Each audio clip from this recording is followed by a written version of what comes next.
नमस्कार दोस्तों, मेरा नाम है वीरेंद्र सिंह और स्वागत है आपका आज की क्लास में।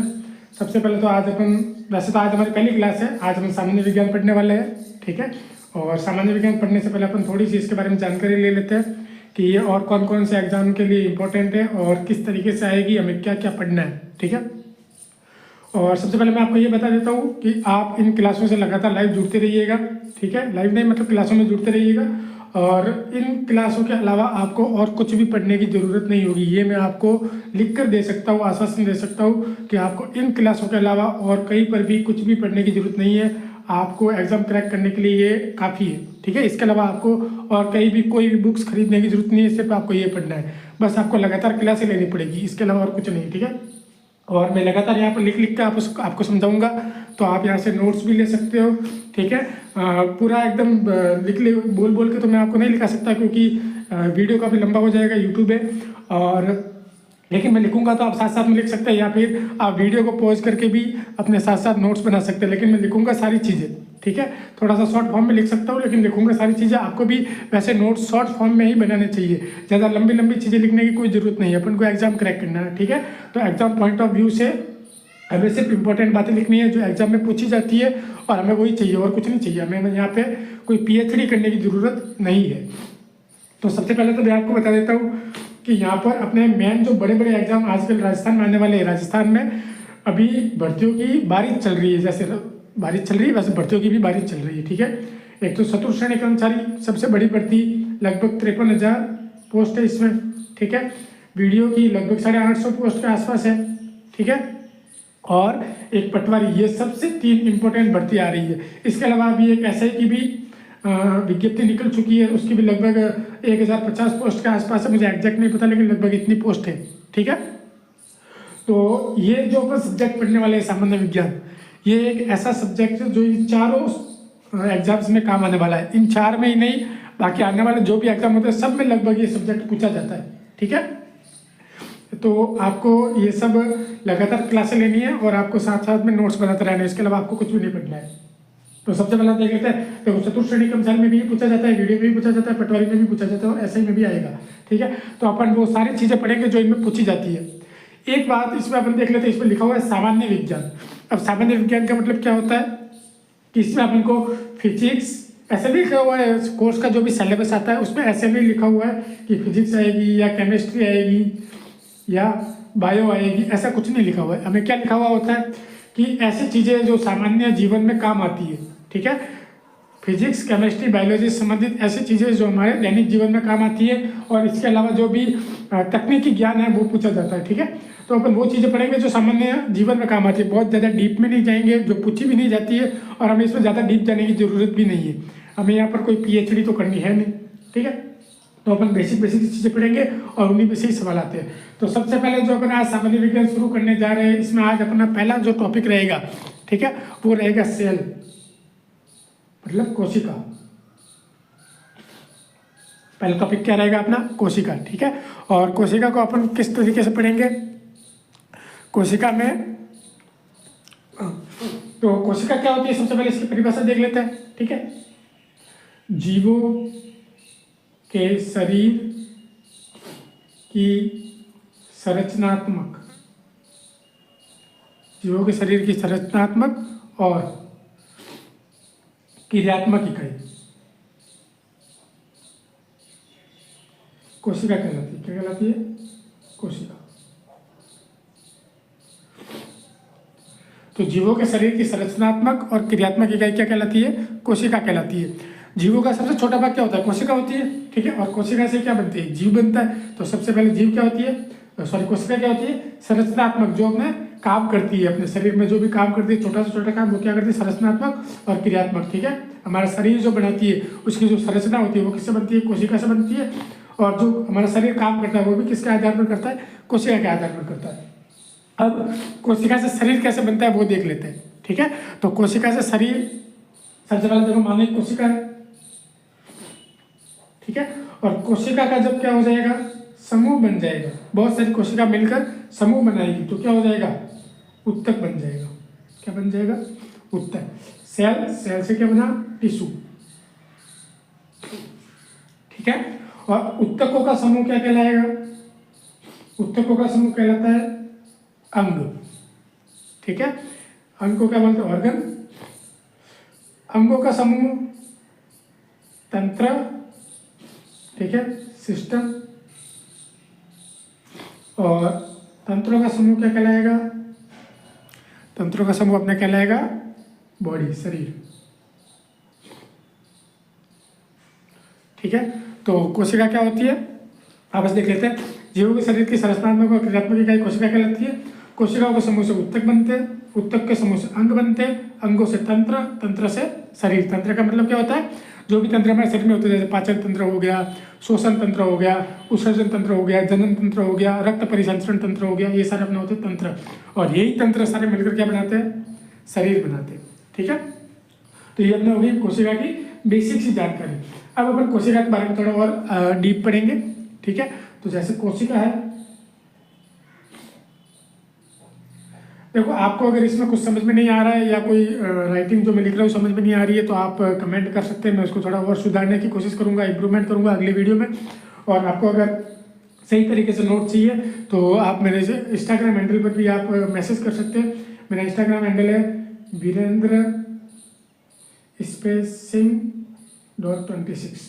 ठीक है, आप इस पर मैसेज कर सकते हैं, आपको नोट्स मिल जाएंगे। ठीक है, और भी कोई भी डाउट है तो वो आपको यहाँ पे सॉल्व हो जाएंगे, तो आप यहाँ पर मैसेज कर सकते हैं। ठीक है, और अब कोशिका पढ़ते हैं, अपने टॉपिक पर वापस आते हैं। तो कोशिका की खोज किसने की थी? कोशिका की खोज की थी अपने रॉबर्ट हुक ने। ये तो सभी जानते होंगे, कोशिका की खोज किसने की थी? रॉबर्ट हुक ने की थी। ठीक है, कब की थी? तो ये की थी 1665 में। कोशिका की खोज रॉबर्ट हुक ने की थी, 1665 ईस्वी में की थी। और ये जो कोशिका की खोज इसने की थी वो मृत कोशिका के रूप में की थी, मतलब मरी हुई कोशिका। मृत कोशिका की खोज की थी, जिंदा कोशिका की खोज नहीं की थी। और मृत कोशिका की खोज किसके रूप में की थी? क्वार्क के रूप में की थी। किसके रूप में? क्वार्क के रूप में। ठीक है, क्वार्क का मतलब एक तरीके से लकड़ी है ना, वुडन, तो उस क्वार्क के रूप में की थी। तो ये थी मृत कोशिका। इसके अलावा अगर मृत की बात कर ली तो जीवित की भी बात कर लेते हैं। तो जीवित कोशिका की खोज किसने की थी? जीवित कोशिका की खोज, देखो जीवित कोशिका की खोज जो की थी वो थोड़ा सा अजीब सा नाम है, आपको एंटोनिवॉन ल्यूवेनहॉक। एंटोनिवॉन ल्यूवेनहॉक किसने की थी? एंटोनिवॉन ल्यूवेनहॉक ने आपको क्या की थी? कोशिका की, जीवित कोशिका की खोज की थी। ठीक है, अब जब जीवित कोशिका की खोज की तो कब की थी? 1674 में की थी, 1674 ईस्वी में की थी। ठीक है, और जैसे मृत कोशिका की खोज क्वार्क के रूप में हुई थी तो जीवित कोशिका की खोज किसके रूप में हुई थी? ये जीवाणु के रूप में हुई थी, जीवाणु की खोज की थी।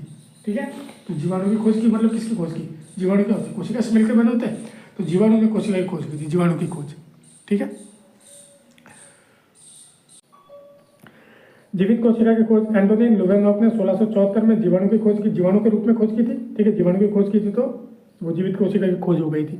ठीक है, अब अपन क्या देखेंगे, इसके कुछ फैक्ट देख लेते हैं। जैसे सबसे छोटी कोशिका क्या होती है, सबसे बड़ी कोशिका क्या होती है। ठीक है, और कोशिका का अध्ययन क्या कहलाता है वो सब अपन देखेंगे।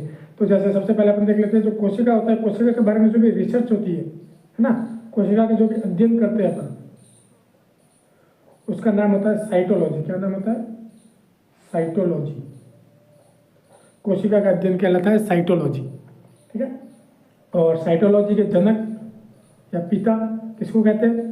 वही जो अपने सबसे पहले आए थे, रॉबर्ट हुक, है ना, क्योंकि उन्होंने सबसे पहले कोशिका की खोज की थी। तो साइटोलॉजी के पिता भी किनको जाना जाता है? रॉबर्ट हुक को ही जाना जाता है। ठीक है, ये हो जाएगा कोशिका का अध्ययन। सबसे छोटी कोशिका कौन सी होगी? सबसे छोटी कोशिका, सबसे छोटी कोशिका अपनी हो जाएगी माइकोप्लाज्मा। क्या हो जाएगी? माइकोप्लाज्मा। ठीक है, और माइकोप्लाज्मा को अपन क्या कहते हैं? पादप जगत का जॉकर। क्या बोलते हैं? पादप जगत का जॉकर भी बोलते हैं इसे अपन।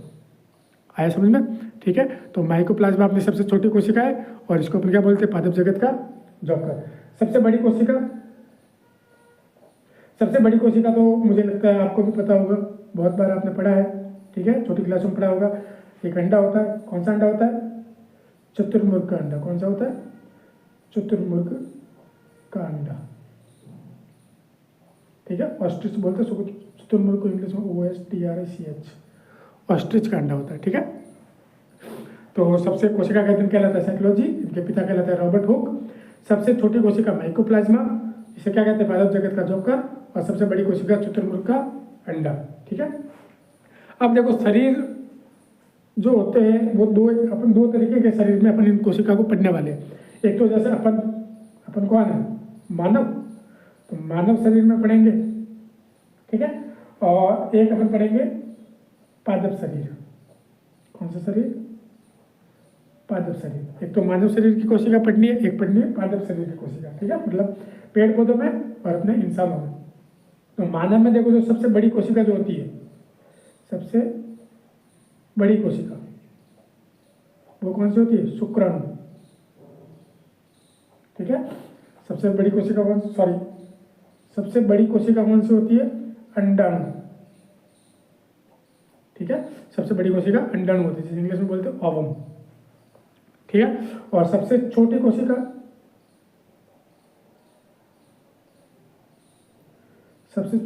जो मानव शरीर में होती है वो शुक्राणु होती है। कौन सी होती है? शुक्राणु। मानव शरीर की सबसे बड़ी कोशिका अंडाणु और सबसे छोटी कोशिका शुक्राणु, ठीक है। इसी तरह पादप शरीर में सबसे बड़ी कोशिका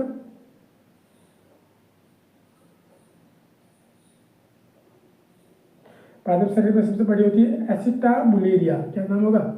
एसिटाबुलेरिया। देखो नाम अपन बायो पढ़ रहे हैं, पहले सबसे पहले बायो शुरू किए, इसके बाद जब इसके इंपॉर्टेंट टॉपिक खत्म हो जाएंगे तो अपन शुरू करेंगे फिजिक्स के कुछ टॉपिक और केमिस्ट्री के कुछ टॉपिक, ठीक है। तो वैसे बायो में आपको पता ही है नाम थोड़े अजीब से आते हैं, इनको याद रखने में थोड़ी सी दिक्कत होती है, लेकिन आप 2-3 बार इनको लिख के याद करेंगे तो आपको आसानी से याद हो भी जाएंगे। एसिटाबुलेरिया, ठीक है। और सबसे छोटी कोशिका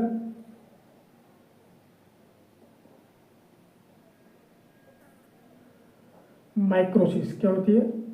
माइक्रोसिस, ठीक है। यहाँ तक मुझे लगता है कि आपको समझ में आ गया होगा। कोई भी डाउट है तो कमेंट जरूर कर लीजिएगा, ठीक है। एक बार वापस अपन देख लेते हैं थोड़ी सी अपनी जो भी पढ़ा है, ठीक है। और जिनको समझ में आ गया है तो वो इसको स्किप कर सकते हैं और आगे जब मैं पढ़ाऊंगा तो उसको देख सकते हैं सीधा, टाइम खराब करने की जरूरत नहीं है। कोशिका क्या थी? जीवों के शरीर की संरचनात्मक और क्रियात्मक इकाई थी, ठीक है। थोड़ा नीचे कर लेता हूँ। कोशिका क्या थी? जीवों के शरीर की संरचनात्मक और क्रियात्मक इकाई कोशिका कहलाती है। कोशिका जब बहुत सारी मिल जाती है, समूह बना लेती है तो उत्तक बनते हैं। उत्तक जब समूह बना लेते हैं तो अंग बनते हैं। अंग जब समूह बना लेते हैं तो तंत्र बनते हैं। और तंत्रों का समूह को अपन क्या कहते हैं? अपना पूरा शरीर, बॉडी, ठीक है। उसके बाद अपने कोशिका का मेन टॉपिक शुरू किया। तो कोशिका की खोज किसने की थी? रॉबर्ट हुक ने 1665 में मृत कोशिका के रूप में की थी। और मृत कोशिका किसमें मिली थी? कॉर्क के रूप में, है ना, लकड़ी के रूप में। जीवित कोशिका की खोज किसने की थी? एंटोनी वॉन ल्यूवेनहॉक ने की थी 1676 ईस्वी में, ठीक है। और जीवाणु के खोज के रूप में की थी, वो अपनी क्या थी? जीवित कोशिका। इसके बाद जब कोशिका पढ़ रहे हैं तो कोशिका का अध्ययन क्या कहलाता है? कोशिका का अध्ययन कहलाता है साइटोलॉजी। क्या कहलाता है? साइटोलॉजी। और साइटोलॉजी के पिता रॉबर्ट हुक, है ना। साइकोलॉजी के पिता किसको कहते हैं? रॉबर्ट हुक को कहते हैं। जैसे कंप्यूटर के पिता कंप्यूटर के जनक कहते हैं ना अपन चार्ल्स बेबेज, वैसे ही इसमें भी जो भी खोज करते हैं तो उसके भी जनक कहलाते हैं। तो साइकोलॉजी के जनक कौन कहलाते हैं? Robert Hooke. सबसे छोटी कोशिका माइकोप्लाज्मा, है ना। और सबसे बड़ी कोशिका चतुर्मुर्ग का अंडा। मानव शरीर में सबसे बड़ी कौन सी होगी? अंडाणु, ठीक है। और सबसे छोटी कौन सी होगी? शुक्राणु। ये सब आप नोट करते हुए चल सकते हैं वीडियो को पॉज करते हुए, ठीक है। और पादप शरीर में सबसे बड़ी कौन सी होगी? एसिटाबुलेरिया। और सबसे छोटी कौन सी होगी? माइक्रोसिस, ठीक है। अब कंफ्यूज मत हो जाना कि यहाँ पे तो सबसे बड़ी और छोटी जो थी वो माइकोप्लाज्मा और चतुर्मुर्ग थी और यहाँ पे अलग हो गई। तो देखना ये मानव शरीर में है और ये ओवरऑल पूरी दुनिया में है ना, सब में मिलकर शरीर में, मानव शरीर में सबसे बड़ी अंडाणु होती है और सबसे छोटी शुक्राणु होती है। लेकिन सब में देखें, है ना, पादप में और अपने जो भी बाकी जो जानवर है उनमें, तो फिर सबसे बड़ी चतुर्मुर्ग है और सबसे छोटी माइकोप्लाज्मा है, ठीक है। पादप शरीर में सबसे बड़ी एसिटाबुलेरिया और सबसे छोटी माइक्रोसिस। इसके अलावा अब अपन आगे पढ़ते हैं, आगे के टॉपिक शुरू करते हैं, है ना। आगे देखो कोशिका के प्रकार पढ़ लेते हैं। कोशिका के प्रकार,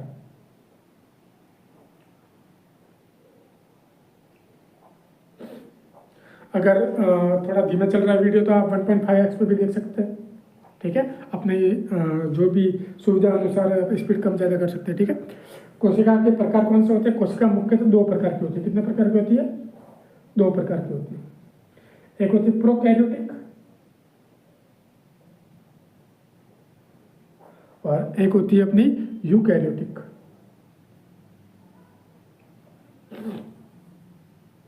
प्रोकैरियोटिक और यूकैरियोटिक। ठीक है, प्रोकैरियोटिक और यूकैरियोटिक, अब अपन इनमें अंतर भी देख लेते हैं। ठीक है, सबसे पहले अगर प्रोकैरियोटिक को देखें तो प्रोकैरियोटिक ये सबसे प्राचीन होती है, यह सबसे प्राचीन कोशिका है और अविकसित कोशिका है। कैसी है? अविकसित कोशिका है। सबसे प्राचीन और सबसे अविकसित जो है वो होती है प्रोकैरियोटिक। ठीक है, जबकि जो यूकैरियोटिक होगी वो क्या होगी? सबसे आधुनिक व विकसित कोशिका। आया समझ में? प्रोकैरियोटिक सबसे प्राचीन और अविकसित है, जबकि यूकैरियोटिक आधुनिक व विकसित कोशिका है। ठीक है, दूसरी चीज, केंद्रक पर झिल्ली नहीं होती। कोशिका में क्या होता है? केंद्रक पाया जाता है, लेकिन प्रोकैरियोटिक कोशिका में जो केंद्रक होता है उसके ऊपर झिल्ली नहीं होती है। नहीं होती। झिल्ली का मतलब जैसे ये अपनी कोशिका है तो कोशिका के ऊपर एक आवरण पाया जाता है, उसे अपन झिल्ली बोलते हैं, लेकिन ये प्रोकैरियोटिक कोशिका में नहीं होता है। जबकि यूकैरियोटिक कोशिका में क्या होता है? केंद्रक पर दो झिल्ली पाई जाती है। कितनी झिल्ली पाई जाती है? दो झिल्ली पाई जाती है। आया समझ में? ठीक है, इसी तरह तीसरा अंतर देखेंगे अपन, तो झिल्ली वाले सभी अंग नहीं पाए जाते। झिल्ली वाले सभी अंग नहीं पाए जाते।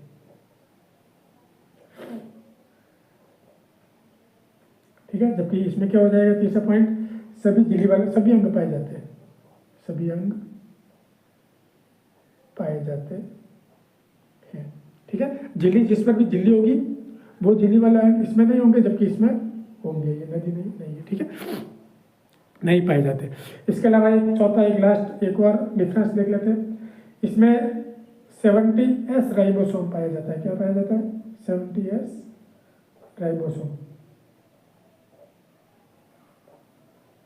ये ध्यान रखना, ये 705 नहीं है, ये 70 और S है, 70S राइबोसोम। ठीक है, जबकि इसमें कौन सा पाया जाता है? इसमें 80S राइबोसोम पाया जाता है। राइबोसोम पाया जाता है। ठीक है, यहाँ में 70S है, यहाँ पे 80S है। ठीक है, ये 805 नहीं है, ये 80S है। ठीक है, तो आप 80 लिखकर S को थोड़ा सा छोटा सा लिखिए ताकि आपको समझ में आए। भविष्य में जब भी आप पढ़े तो आप कंफ्यूज नहीं होगे, ये 805 है या 80 है। ठीक है, तो ये अपने चार अंतर हो गए। कोशिका दो प्रकार की होती है, प्रोकैरियोटिक और यूकैरियोटिक। ठीक है, प्रोकैरियोटिक सबसे प्राचीन और अविकसित होती है, जबकि यूकैरियोटिक आधुनिक और विकसित होती है। ठीक है, प्रोकैरियोटिक में केंद्रक पर झिल्ली नहीं होती है, जबकि यूकैरियोटिक में केंद्रक पर झिल्ली पाई जाती है, वो भी एक नहीं दो झिल्ली पाई जाती है। झिल्ली वाले सभी अंग नहीं पाए जाते किसमें? प्रोकैरियोटिक में, जबकि सभी अंग पाए किसमें जाए जाते हैं? यूकैरियोटिक में सभी अंग पाए जाते हैं, क्योंकि ये विकसित है तो इसमें सभी अंग आएंगे, सीधी सी बात है। ठीक है, इसमें जो राइबोसोम पाया जाता है वो 70S टाइप का पाया जाता है, जबकि इसमें 80S राइबोसोम पाया जाता है। आया समझ में? अब इसके कुछ उदाहरण भी देख लेते हैं ना। सबसे इंपॉर्टेंट चीज़ है उदाहरण। एग्जाम में पूछा जाता है कि निम्न में से प्रोकैरियोटिक कोशिका का उदाहरण कौन सा या यूकैरियोटिक कोशिका का उदाहरण कौन सा, तो हमें पता होना चाहिए। ठीक है, तो प्रोकैरियोटिक में क्या हो जाएगा? जीवाणु। क्या हो जाएगा? जीवाणु हो जाएगा। इसके अलावा नील हरित शैवाल, नील हरित शैवाल।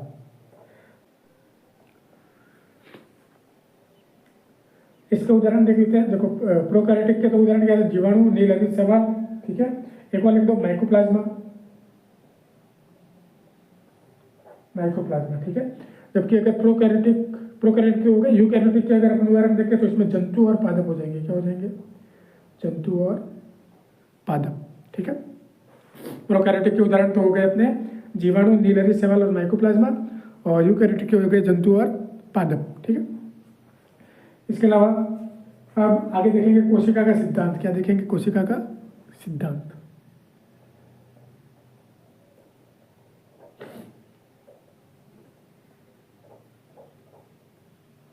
अब कोशिका का सिद्धांत जो था वो सबसे पहले किसने दिया था? प्रतिपादक। प्रतिपादक का मतलब कोशिका का सिद्धांत देने वाला व्यक्ति कौन था? दो जने थे, एक का नाम तो था स्लाइडेन और एक का नाम था स्वान। स्लाइडेन व स्वान, ठीक है। दो जनों ने दिया था कोशिका का सिद्धांत, स्लाइडेन व स्वान। अब कोशिका सिद्धांत था क्या, तो वो देख लेते हैं। कोशिका सिद्धांत के अनुसार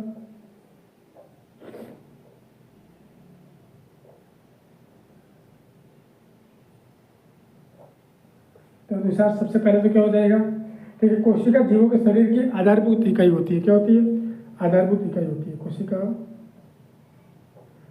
जीवों के शरीर की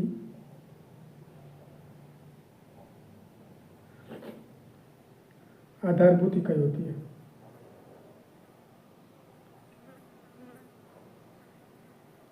ठीक है, इसके अलावा दूसरा पॉइंट क्या हो जाएगा?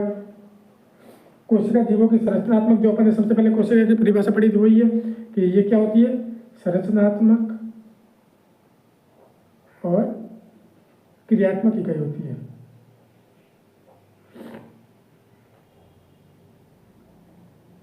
ठीक है, ये कोशिका सिद्धांत के कुछ महत्वपूर्ण बातें।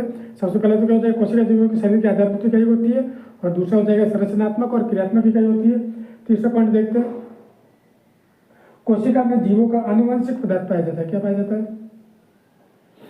कोशिका में जीवों का आनुवंशिक पदार्थ पाया जाता है। ठीक है, कोशिका में जीवों का क्या पाया जाता है? आनुवंशिक पदार्थ। मतलब जैसे पिता के गुण अपने बच्चों में आ जाते हैं तो वो किस कारण आते हैं? आनुवंशिकता के कारण आते हैं। तो वो आनुवंशिकता का जो भी पदार्थ होते हैं, जो है ना डीएनए वगैरह, जो भी जिस कारण वो आते हैं गुण, वो कहाँ पाया जाता है? कोशिका में पाया जाता है। ठीक है, इसके अलावा चौथा और लास्ट पॉइंट क्या हो जाएगा कोशिका सिद्धांत का? कि जीवों का शरीर कोशिका तथा कोशिका के भागों से मिलकर बना होता है। जीवों का शरीर किससे मिलकर बना होता है? जीवों का शरीर जो होता है वो किससे मिलकर बना होता है? कोशिका और कोशिका के भागों से।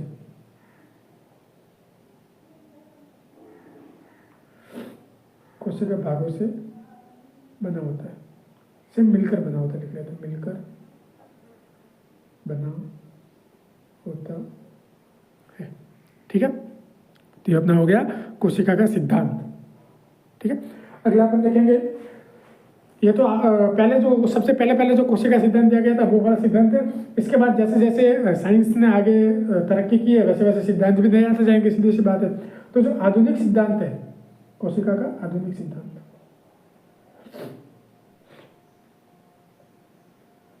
आधुनिक सिद्धांत, उसके जनक कौन है? कोशिका के आधुनिक सिद्धांत के जनक तो वो कहलाता है रूडोल्फ विर्चॉफ। रूडोल्फ विर्चॉफ, ठीक है। और इन्होंने एक कथन दिया था, ठीक है, मैं ये कथन नीचे लिख लेता हूँ। किसका कथन है? रूडोल्फ विर्चॉफ का ही कथन है, ठीक है। तो इन्होंने क्या कथन दिया था कि नई कोशिका पुरानी कोशिका से मिलकर बनी होती है। नई कोशिका किससे बनती है? पुरानी कोशिका से मिलकर बनती है। नई कोशिका पुरानी कोशिका से बनती है, मिलकर नहीं, से बनती है, ठीक है। नई कोशिका पुरानी कोशिका से बनती है ना, पुरानी कोशिका ही अपने से नई कोशिकाओं को जन्म देती रहेगी। अब अपवाद लिख लेते हैं। अपवाद का मतलब कुछ ऐसी चीजें भी होती है जो इसमें कोशिका के सिद्धांत का पालन नहीं करते। जैसे एक तो हो गए विषाणु, जिसे अपन बोलते हैं वायरस, ठीक है। एक हो गई आरबीसी, रेड ब्लड सेल। एक हो गए वायरॉइड, ठीक है। और एक हो गए प्रियॉन्स। आया समझ में? तो ये आज अपन ने कोशिका के सिद्धांत तक पढ़ लिया, ठीक है। इसके आगे अपन दूसरी कक्षा लगेंगे कल, ठीक है। अपने क्लास के साथ जुड़े हुए रहेगा। आज हो सकता है क्लास की क्वालिटी में कुछ थोड़ी सी प्रॉब्लम आई हो तो आप कमेंट करके ज़रूर बताइएगा। अगली क्लास बिल्कुल सही तरीके से ली जाएगी, और जो भी आपको समझ में नहीं आया वो भी कमेंट कर दीजिएगा, वो भी वापस मैं आपको समझाने का प्रयत्न करूँगा, ठीक है। वापस देख लेते थोड़ा सा, अगर किसी को समझ में नहीं आया तो कोशिका की खोज, वैसे कोशिका की परिभाषा तो आपको समझ में आई गई होगी। कोशिका की खोज रॉबर्ट हुक ने की थी, इंपॉर्टेंट पॉइंट पढ़ रहे हैं, ठीक है। और जीवित कोशिका की खोज एंटोनी वॉन लीवेनहॉफ ने की थी। कोशिका का साइटोलॉजी कहलाता है, इसके पिता रॉबर्ट हुक। सबसे छोटी कोशिका माइकोप्लाज्मा और सबसे बड़ी कोशिका शुतुरमुर्ग का अंडा। मानव शरीर में सबसे बड़ी कोशिका अंडाणु, सबसे छोटी शुक्राणु, पादप शरीर में सबसे बड़ी एसिटाबुलेरिया और सबसे छोटी माइक्रोसिस। ठीक है, इसके अलावा फिर कोशिका के 2 प्रकार पड़े, सबसे इंपॉर्टेंट चीज़ है ना, याद करके जाएगा। कोशिका के 2 प्रकार होते हैं, प्रोकैरियोटिक और यूकैरियोटिक। प्रोकैरियोटिक के मैंने 4 अंतर लिखा है, यूकैरियोटिक के भी 4 डिफरेंस लिखा है। ठीक है, इन दोनों में 4 डिफरेंस कौन कौन से होते हैं। प्रोकैरियोटिक क्या होते हैं, सबसे प्राचीन और विकसित, इसके केंद्रक पर झिल्ली नहीं होती है, झिल्ली वाले सभी अंग नहीं पाए जाते और 70S राइबोसोम पाए जाते हैं। इसके उदाहरण देखें तो क्या हो जाएगा, जीवाणु, नीलरी, शैवाल और माइकोप्लाज्मा। यूकैरियोटिक में आधुनिक व विकसित कोशिका, केंद्रक पर 2 झिल्ली पाई जाती है, सभी अंग पाए जाते हैं, 80S राइबोसोम पाया जाता है और उदाहरण क्या हो जाएगा, जंतु और पादप सभी किस में आते हैं, यूकैरियोटिक में आते हैं। ठीक है, फिर कोशिका का सिद्धांत पढ़ा थोड़ा सा। कोशिका सिद्धांत के प्रतिपादक कौन थे, स्लाइड एंड स्वान। इनके सिद्धांत के अनुसार इन्होंने 4 पॉइंट दिए थे। सबसे पहला पॉइंट, कोशिका जीवों के शरीर की आधारभूत इकाई होती है, ये जीवों की संरचनात्मक और क्रियात्मक इकाई होती है। कोशिका में जीवों का आनुवंशिक पदार्थ पाया जाता है। जीवों का शरीर कोशिका और कोशिका के भागों से मिलकर बना होता है। ठीक है, इसके बाद कोशिका का एक आधुनिक सिद्धांत भी आया जिसके जनक रुडोल्फ विर्चॉफ है। इनके अनुसार इन्होंने कथन किया दिया कि नई कोशिका पुरानी कोशिका से बनती है। ठीक है, और इसमें कुछ अपवाद भी है, जैसे विषाणु, आरबीसी, वायरॉइड और प्रियॉन्स, ये इसमें थोड़े से अपवाद है ना। अपवाद का मतलब ये इस सिद्धांत का पालन नहीं करते हैं। ठीक है, धन्यवाद। आगे भी इस चैनल को सब्सक्राइब कीजिए और जुड़े रहिए।